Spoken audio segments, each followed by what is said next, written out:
The flame emperor के last video में हमने देखा था कि मुइंग के सामने यू हुई और उसका भाई हार गए थे। अब देखते हैं कहानी में आगे क्या होता है। आगे वाली गुफा में है लोंगी की आवाज सियावन के मन में गूंजी। सावधान रहो, पॉइंट्स ग्रैबिंग कंपटीशन में यू हुई 10वें स्थान पे और यू जिंग 21वें स्थान पे है, वो नीचे ही है। सियावन ने यह कहते हुए चुपचाप अपनी पीठ के पीछे एंशिएंट रूलर को पकड़ा। उसकी विशाल सोल पावर भी चुपचाप तीनों के शरीर को ढक रही थी और तीनों का ओरा मानो पूरी तरह गायब हो गया। निगोंग वैन पे सेक्रेड मूवमेंट की इंस्क्रिप्शन शरीर के भीतर की स्पिरिचुअल पावर के साथ चुपचाप गुफा के भीतर फैलने लगी। ये मु फेंग भी ये सुनकर बेहद उत्साहित हो गया। असल में सियावन शुरू से ही यही चाल चल रहा था, इसलिए वो इतना उतावला था। तुरंत ही मु फेंग के हाथ में एक लकड़ी की तलवार भी आ गई। वास्तव में यूरू ने भी हल्के से मुस्कुराते हुए कहा और फिर दोनों के आगे सावधानी से चल पड़ी। ये स्पष्ट था कि पहली बार वो इस तरह की चोरी छुपे हरकतें कर रही थी और उसके चलने के अंदाज में थोड़ी सी झिझक भी थी।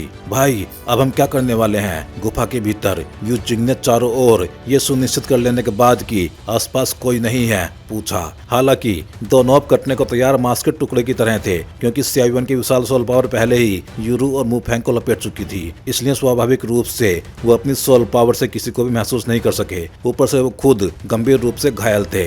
अभी का प्लान तो ये है कि हम यहीं पे पहले अपनी चोटों को ठीक करें और फिर पॉइंट्स ग्रैबिंग कंपटीशन के आखिरी कुछ दिनों तक इसे खींचें। असली निर्णायक लड़ाई तो उसी समय होनी चाहिए। उस समय हम बदला लेने में देर नहीं करेंगे। यू हुई ने भी क्रोध से कहा। क्या आसपास किसी के आने जाने के कोई निशान है? यू हुई ने भी पूछा। उसे लगता था कि उसका छोटा भाई बहुत लापरवाह है और ये स्वभाव उसे आगे चलकर बड़े काम करने से रोकेगा।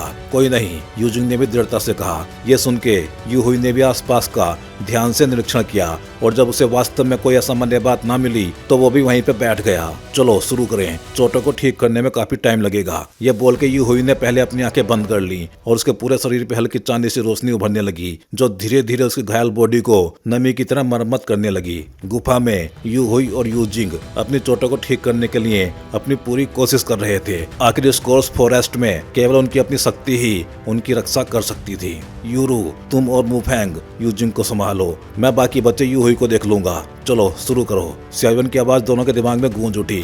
जैसे ही सियावन की आवाज पहुंची, उसी समय पहले हल्की चांदी की रोशनी से चमकती गुफा से अचानक भयानक शक्ति की लहरें फूट पड़ी। सबसे आगे सियावन ने अटैक किया। उसके हाथ में एंशिएंट रूलर ने जोरदार तरीके से यू हुई की ओर अटैक किया और अचानक कई दर्जन फीट लंबी ज्वलंत रोशनी की एक धार यू हुई की ओर उड़ चली। उस मिल्की व्हाइट फ्लेम के ऊपर एक विशाल ड्रैगन लगातार घूम रहा था, जिसकी शक्ति सियावन द्वारा पहले प्रदर्शित की गई शक्ति से भी कहीं अधिक थी। यूरू और मु फेंग भी खाली नहीं बैठे थे, उन्होंने भी साथ में ही बेहद पावरफुल अटैक्स किए। कमबख्त कौन है? यू हुई जैसे ही इस उथल पुथल भरे माहौल को महसूस कर पाया, तुरंत ही सतर्क अवस्था में चला गया। फिर यू जिंग को पकड़ा और तुरंत सियावन के हमले से बच गया। लेकिन फिर भी दोनों ने एक साथ मुंह से खून उगल दिया। क्या हेवनली फायर सेक्रेड टाइगर पीछा करते हुए यहाँ तक आ गया है? यू जिंग ने भी इस भयानक हमले को महसूस करते हुए कहा, क्योंकि इस अटैक में केवल भयानक फ्लेम की पावर थी। नहीं, इस फ्लेम की पावर उस दिन वाले हेवनली फायर सेक्रेड टाइगर से भी ज्यादा उग्र है। सावधान रहो, हो सकता है कोई प्रतियोगी हो। यू हुई ने भी हल्की सी सतर्कता के साथ चारों ओर नजर दौड़ाई, लेकिन बेबस था। उसे कोई भी आकृति दिखाई नहीं दी। ये देख के कि पहला अटैक निष्फल रहा, सियावन भी हल्का सा मुस्कुरा दिया। यू हुई और यू जिंग दोनों लेयर 4 स्टार डोबडी लेवल के शक्तिशाली थे। भले ही वो अभी घायल थे, लेकिन जैसा कि कहा जाता है, मरा हुआ ऊंट भी घोड़े से बड़ा होता है, उन्हें हल्के में नहीं लिया जा सकता। निकलो यहाँ से। सियावन की ऊंची आवाज के साथ ही एक भयानक एनर्जी भी धीरे धीरे सियावन की बॉडी से बाहर निकली और फिर उसके सामने मौजूद व्हाइट स्क्रोल पे चिपक गई और गुफा की ओर बढ़ गई। अगले ही पल उसने पूरी गुफा को ढक लिया। इस समय गुफा भी पूरी तरह सियावन के फॉर्मेशन से घिर चुकी थी। ये तो एक फॉर्मेशन है। कमबख्त, अभी जो अटैक हुआ था वो तो बस एक ढोंग था, यू हुई ने कहा। उसकी पुतलियां कस के सिकुड़ गईं और उसकी बॉडी की बची हुई सारी फाइटिंग स्पिरिट तेजी से गुफा में मौजूद फॉर्मेशन के चारों पॉइंट्स की ओर उमड़ने लगी। वो इस फॉर्मेशन पे अटैक करके उसे नष्ट करने की कोशिश कर रहा था। जब वो आ ही गया है तो ऐसा कोई कारण नहीं कि तुम्हें भागने दिया जाए, लेकिन लगता है ये फिशरमैन बन के फायदा उठाना इतना आसान भी नहीं। सियावन ने भी हल्की कड़वाहट के साथ मुस्कुराते हुए कहा, यह फॉर्मेशन केवल 3 स्टार डोबडी लेवल के पावरफुल लोगों को ही कैद कर सकता है। इन 2 4 स्टार डोबडी लेवल के शक्तिशालियों से निपटने में इसको काफी मुश्किल होगी। तुम लोग इन्हें रोके रखो और मुझे थोड़ा टाइम दो। सियावन की भूरी आंखें भी गहरी हो गई और उसकी बॉडी के भीतर एक अत्यंत विशाल भयावह फ्लेम एनर्जी धीरे धीरे इकट्ठा होने लगी। ठीक है, यूरू और मुफेंग ने भी जवाब दिया। हालांकि उन्हें यह नहीं पता था कि सियावन क्या करने जा रहा था, लेकिन इस विशाल शक्ति से यह साफ था कि ये एक बहुत ही पावरफुल अटैक होने वाला है। कुछ ही दर्जन फीट की गुफा के भीतर फ्लेम फॉर्मेशन ने उसे पूरी तरह ढक लिया और पूरी गुफा की जगह और पीछे हटने का रास्ता तुरंत बंद हो गया। फिर फ्लेम एनर्जी हर जगह फैलने लगी, पूरी गुफा में व्याप्त हो गई। ये एक प्रोटेक्टिव फॉर्मेशन था, लेकिन फॉर्मेशन के सेंटर में मौजूद व्हाइट स्क्रॉल को देख के उस पे केवल 3000 कोर इंस्क्रिप्शंस ही थी। इस समय ये 3000 इंस्क्रिप्शंस सियावन की सीमा ही थे। आखिर वो अब तक अपनी स्पिरिचुअल पावर को साधने का तरीका नहीं जानता था और स्पिरिचुअल पावर की प्रगति भी काफी धीमी थी। लेकिन अभी के समय में सियावन का 3000 कोर इंस्क्रिप्शंस क्रिएट कर पाना स्पष्ट रूप से सोल सीड द्वारा उसे मिला हुआ लाभ था। कमबख्त, तुम लोग आखिर हो कौन? यूहुई ने भी गुफा के चारों ओर गुस्से से देखते हुए फॉर्मेशन के चारों कोनों पे अटैक करते हुए चिल्लाया। सच कहें तो नॉर्मल हालात में यूहुई, जो मुयिंग जैसी शक्ति से भी नहीं डरता था, वह इस समय दोनों के गंभीर रूप से घायल होने के कारण बेहद सतर्क था। और जो बात यूहुई को सबसे ज्यादा उलझा रही थी वो ये थी कि उन पे अटैक करने वाले लोग फॉर्मेशन भी लगा सकते थे। एरे मेज बहुत पहले से विलुप्त माने जाते थे, यहाँ तक कि इस विशाल ज्वान सेंटियान में भी कभी कभार ही फॉर्मेशन जानने वाले मिलते थे, और जो उसे व्यवस्थित कर सके वो तो और भी कम। यद्यपि इस फॉर्मेशन की शक्ति केवल 3 स्टार डोबडी को फंसाने लायक थी, लेकिन फिर भी यूहुई का चेहरा गंभीर हो गया। यूजिंग, साथ में अटैक करो, फॉर्मेशन तोड़ो और भागो। मुझे लगता है कि कुछ न कुछ तो गड़बड़ है, यूहुई ने भी कुछ भय के साथ कहा। इस समय दोनों सिर्फ 4 स्टार डोबडी के मिड लेवल तक की शक्ति पर रह गए थे और उनकी बॉडी में डोची भी केवल 3 या 4 हिस्से ही बची थी। भागना चाहते हो? इतना आसान नहीं है। मुफेंग की आवाज गुफा में गूंजी, लेकिन यूहुई और दूसरा फॉर्मेशन से बंधे होने के कारण वो यूरू और मुफेंग को ढूंढ नहीं पा रहे थे। इस समय यूरू और मुफेंग भी फॉर्मेशन के व्हाइट स्क्रॉल को भारी मात्रा में डोची भेजते हुए उसे सहारा दे रहे थे। यिन यान बागुआ 5 एलिमेंट्स की फ्लेम, बढ़ो। मुफेंग की आवाज गिरते ही पूरी गुफा को घेरने वाली विशाल फॉर्मेशन का ओरा और भी तेजी से बढ़ने लगा।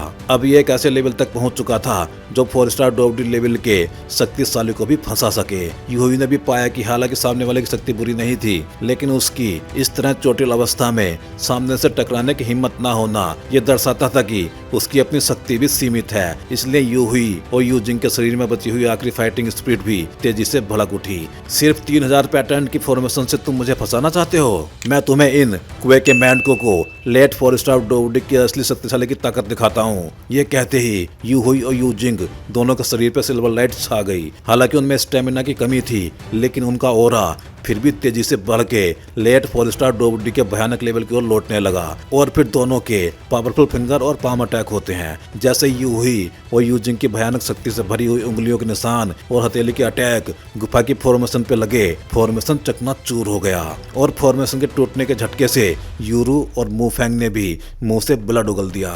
सियावन, जिसकी आंखें अब तक कस के बंद थी, उसी पल उसने अचानक खोल दी और उसके हाथों में ऐसा विनाशकारी ओरा चुपचाप इकट्ठा होने लगा जैसा इन दोनों ने पहले कभी नहीं देखा था। ये क्या है? फॉर्मेशन टूट जाने के बाद यूहुई हाँफते हुए सांस ले रहा था। साफ दिखाई दे रहा था कि अभी अभी फॉर्मेशन तोड़ने के लिए जो पूरा जोर उसने लगाया, उसने उन दोनों की बहुत अधिक शक्ति खपा दी थी। शरीर पे बची हुई आखिरी हल्की सी सिल्वर लाइट गुफा को प्रकाशित कर रही थी और उसी रोशनी में उन दोनों पे अटैक करने वाले लोगों की आकृतियां धीरे धीरे उभरने लगी। उनके सामने एक काफी सुंदर युवती खड़ी थी, जिसके शरीर से हल्की डोची की लहरें उठ रही थी, और दूसरी तरफ एक पुरुष था। लेकिन इस समय दोनों के बीच में खड़ा हुआ युवक, जिसकी पीठ पे विशाल भारी रूलर टंगा हुआ था, वही यूहुई और यूजिंग की नजर का केंद्र बन गया।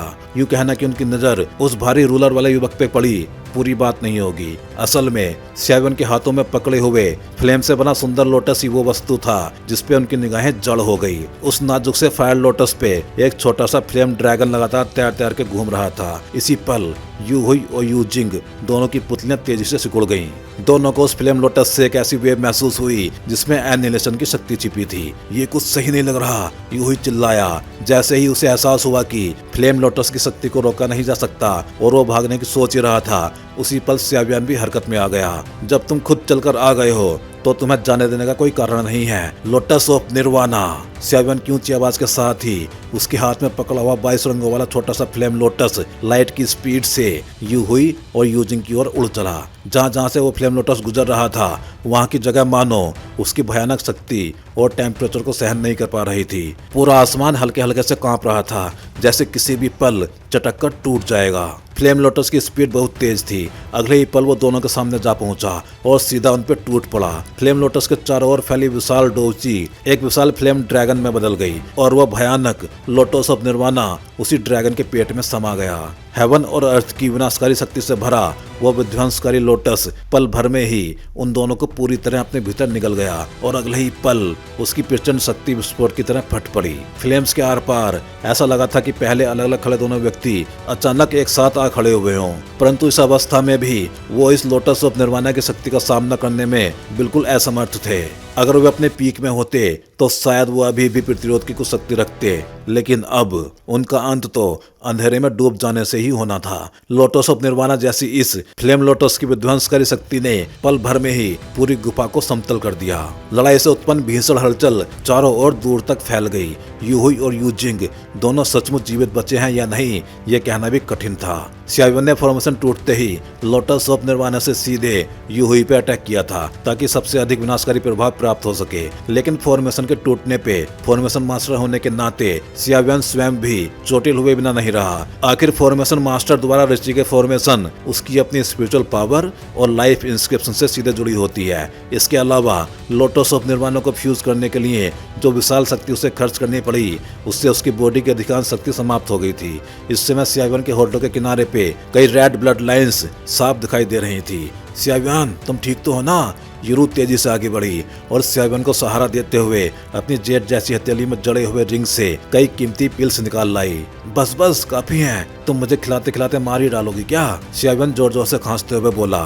साफ था कि यूरू की ये तेज रफ्तार से दवाइयां खिलाने वाली हरकत उसे और ज्यादा घुटन दे रही थी। यूरू ने ये सुनते ही अपनी हरकत रोक दी, परंतु उसकी भौहें अब भी हल्के से तनी हुई थी। स्यावियन भी इस पे लाचार था। वो जानता था कि यूरू की ये जल्दबाजी उसकी चिंता का परिणाम है, न कि कोई और बात। उसने पहले अपनी बॉडी को थोड़ा स्थिर किया, फिर कुछ ही पलों में पिल्स के एक हिस्से को एब्जॉर्ब कर लिया और फिर यूरू द्वारा दी गई पिल्स उसकी बॉडी में एक अत्यंत प्योर एनर्जी बन के प्रभावित होने लगी। यूरू और स्यावियन के बीच इस तरह की निकटता देख के पास खड़ा मोफेंग अपने होठों को चटका के रह गया, जैसे बहुत अद्भुत हो। आखिर में तो पति पत्नी ही बनना है ना, क्या बड़ी बात है। हालांकि उसके मुंह से ये बातें यूं ही निकली, लेकिन उसके दिल में इस समय एक भारी हलचल उठ चुकी थी। पहले वो स्यावियन को केवल एक अच्छा दोस्त मानता था, लेकिन अब वो भीतर से गहराई तक हिल चुका था। पहली बार जब उसने टी हाउस में स्यावियन से मुलाकात की थी, फिर उससे आगे सीक्रेट रूम के ठंडे तालाब में, वो जान चुका था कि स्यावियन के पास कुछ असाधारण ट्रम्प कार्ड्स अवश्य है, परंतु उसने सोचा भी नहीं था कि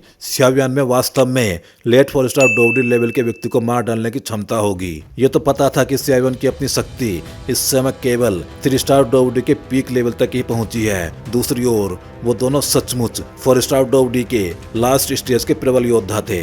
इस लेवल का अंतर मोफेंग भली भांति समझता था। यदि वो स्वयं घायल यूहुई जैसे किसी प्रतिद्वंदी को हराना चाहता तो उसे अनगिनत तरीके और साधन लगाने पड़ते, लेकिन स्यावियन ने तो बस कुछ ही चालों में गुफा पूर्णतः ध्वस्त होकर मैदान बन चुकी थी और लड़ाई की बाकी एनर्जी धीरे धीरे गायब हो रही थी। वो मारे गए क्या?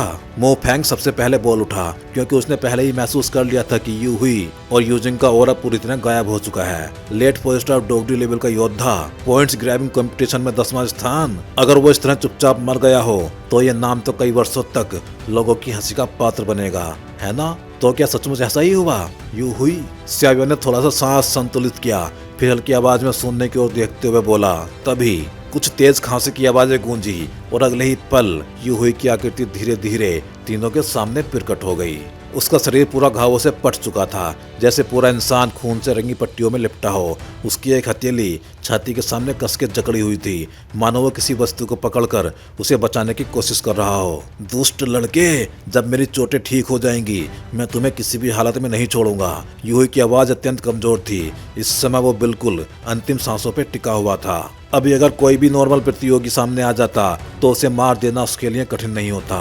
मैंने शुरू से ही कहा था कि तुम दोनों में से कोई एक ज्यादा चालाक है, ज्यादा जिद्दी भी। आखिर में तुमने अपने ही भाई को ढाल की तरह इस्तेमाल किया और बच निकले। तुम्हारा ये तरीका वाकई बहुत रूथलेस है, स्यावन ने यूही को देखते हुए कहा। स्पष्ट था कि स्यावन के अनुमान से लोटस ऑफ निर्वाणा की भयानक शक्ति और उस पर लोंगियो के ड्रैगन सोल का आशीर्वाद इतना काफी था कि उन दोनों घायल भाइयों को पूरी तरह खत्म कर दे। पर यूही ने अपने ही भाई के शरीर को ढाल के रूप में आगे कर दिया और दोनों की शक्ति मिलके उस फ्लेम लोटस की सबसे घातक शक्ति सह गया। यही उसके जीवित बचने की वजह थी। जीतने वाला राजा, हारने वाला डाकू। इस दुनिया में कौन इन बातों की परवाह करता है? यूही ने अपने बेहोशी से गिरते हुए चेतन मन को संभालते हुए कहा। उसे पता था कि अगर वो इस समय सचमुच बेहोश हो गया तो उसका अंत निश्चित है। क्या तुमको सिर्फ पॉइंट्स ही नहीं चाहिए थे? अब जो पॉइंट्स तुमने मुझसे छीने उन्हें तुम कैसे बांटने वाले हो? यूही ने भी कमजोर नजरों से स्याव्यान और उसके दोनों साथियों की ओर देखते हुए कहा, फूट डालने से कुछ हासिल नहीं होगा और मुझे सिर्फ पॉइंट्स ही नहीं चाहिए, मुझे तुम्हारी जान भी चाहिए, स्याव्यान ने शांत आवाज में कहा। और ये बोलते ही वो फ्लेम में बदल के गंभीर रूप से घायल यूही की ओर झपट पड़ा। स्याव्यान ये बात अच्छे से जानता था कि यूही क्योंकि लेट 4 स्टार डोबडी लेवल का शक्तिशाली है तो उसका बैकग्राउंड भी अब उससे अत्यंत मजबूत होगा। अब जब दोनों के बीच दुश्मनी हो ही चुकी है तो किसी भी तरह की ढील फ्यूचर के लिए भारी मुसीबत बन सकती है। अगर उसने उसे आज छोड़ दिया और वो ठीक होकर लौट आया तो आगे चलकर उसका बदला स्यावन के लिए बड़ा सिरदर्द होगा। इतनी बुरी तरह घायल यूही को तो कोई भी नॉर्मल सा अटैक मार सकता था, फिर स्यावन की वो भयानक फ्लेम कहाँ उसे छोड़ने वाली थी। लिटिल बास्टर्ड, जब मैं ठीक हो जाऊंगा तो तुम्हारी मौत कितनी भयानक होगी तुम सोच भी नहीं सकते, यूही ने दांत बीच के कहा। इतना बोलते ही उसने जरा भी संकोच नहीं किया। उसे स्यावन का किलिंग इंटेंट भली भांति महसूस हो चुका था। चाहे वो कितना भी अनिच्छुक हो पर उसे अपनी जान अधिक प्यारी थी। उसने उस खून से सनी हथेली से अपने हाथ में पकड़े टोकन को जोर से चकनाचूर कर दिया और उसी पल उसका पूरा शरीर एक छोटी सी रोशनी में बदल के कोर्स फॉरेस्ट से बाहर निकल गया। टोकन को कुचलने का अर्थ था इस ट्रायल को छोड़ देना।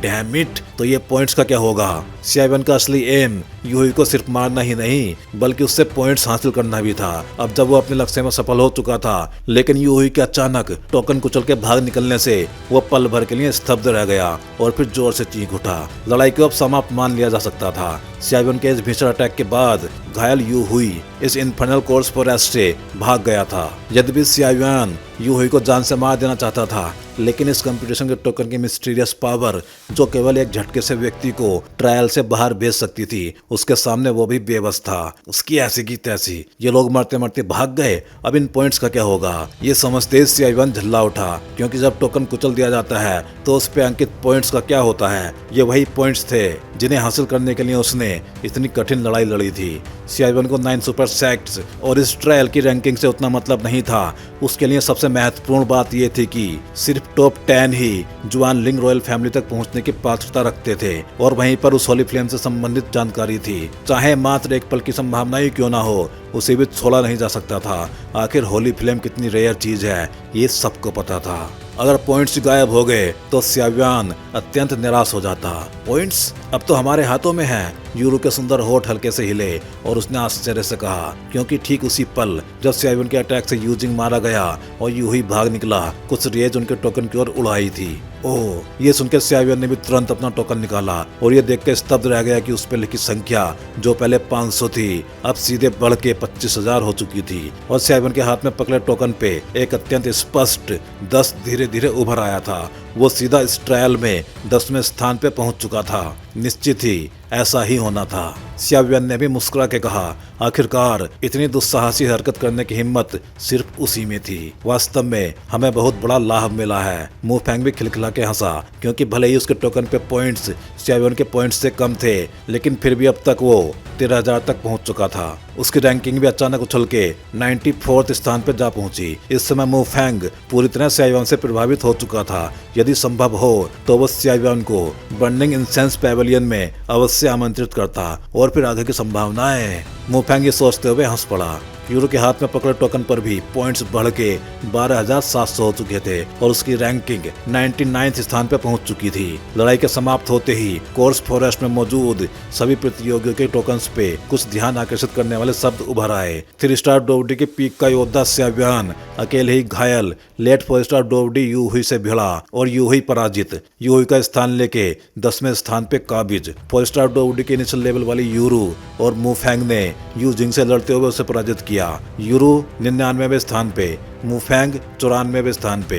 ये दो भारी भरकम समाचार मानो विस्फोट की तरह पूरे कोर्स फॉरेस्ट में फैल गए। ये सियावन सचमुच एक दुस्साहसी और प्रतिभाशाली युवक है। इतने वर्षों में पहली बार किसी को देख रहा हूँ जो मात्र 3 स्टार डोबडी के पीक लेवल से ऐसे ट्रायल में ये कर दिखाए। हुडू ने भी क्रिस्टल बॉल में सियावन की हर हरकत को देखते हुए कहा, ये लड़का पिछले 1000 वर्षों में अकेला ऐसा है जिसकी सोल पावर 10वें लेवल तक पहुंची है। मुझे भी बहुत उत्सुकता है कि ये पॉइंट्स ग्रैबिंग कंपटीशन में आखिर कहां तक पहुंचेगा। वू जियांग ने भी प्रशंसा भरे स्वर में कहा, अब ये सब सही है मगर 3 स्टार डोबडी के पीक की शक्ति उसे 10वें स्थान पर बने रहने के लिए पर्याप्त नहीं है। आखिरकार जो भी शीर्ष 10 में है वो सभी लेट 4 स्टार डोबडी लेवल के प्रबल योद्धा हैं। यहाँ तक कि मो यिंग तो पहले ही 4 स्टार डोबडी के पीक लेवल पर पहुंच चुकी है। देखते हैं ये लड़का आखिर इस स्थान को कितने टाइम तक संभाल पाता है। हुडू हंसते हुए बोला, ये बच्चा तुम्हारी कल्पना से कहीं ज्यादा गहरा है। विश्वास ना हो तो इंतजार कर लेना। वो जियांग ने अधिक बहस नहीं की।